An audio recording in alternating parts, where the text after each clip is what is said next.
Imagine this, everybody. What if presidents, those powerful leaders of the free world, could turn into animals? It's a wild thought, right? Picture this, a president giving a speech and suddenly, poof, they transform into a majestic eagle soaring above the crowd. Or maybe they morph into a cunning fox, outsmarting their political rivals. Now, I know what you're thinking. Stephen, you've officially gone bananas. But hear me out, folks. What if these animal transformations weren't just random? What if they revealed something deeper about each president? What if their animal counterparts reflected their personalities, their policies, even their place in history? Let's dive into this jungle of political possibilities, shall we? We're about to explore the animal kingdom, presidential style. Get ready for some roaring laughter and maybe even a few head scratches along the way. Let's start with the obvious, shall we?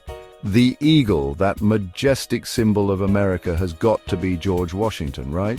He's the father of our country, soaring high above the rest, strong, proud, and always keeping a watchful eye on everything.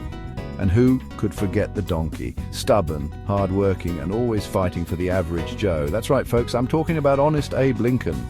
He held the Union together just like a donkey carries a heavy load. Plus, think about it. Have you ever seen a photo of Lincoln smiling? Neither has anyone else. That's that donkey temperament, my friends. But it's not just about the obvious choices. What about Teddy Roosevelt, the Rough Rider himself? He'd be a bull moose, charging headfirst into any challenge. Conservationist, boxer, adventurer, that's our Teddy. Now let's talk about how these animal traits might have played out in the Oval Office.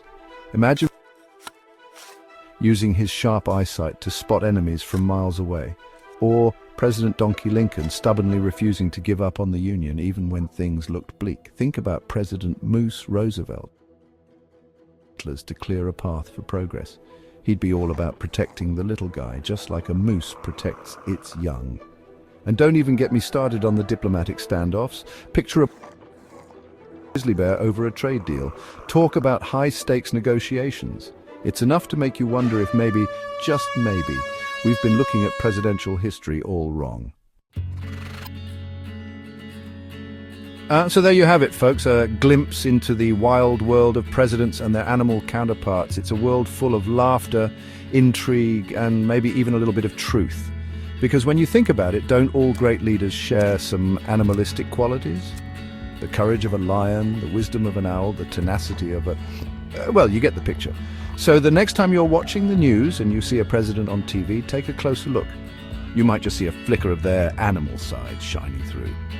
And if you listen closely, you might even hear me whispering in the background. See, I told you so.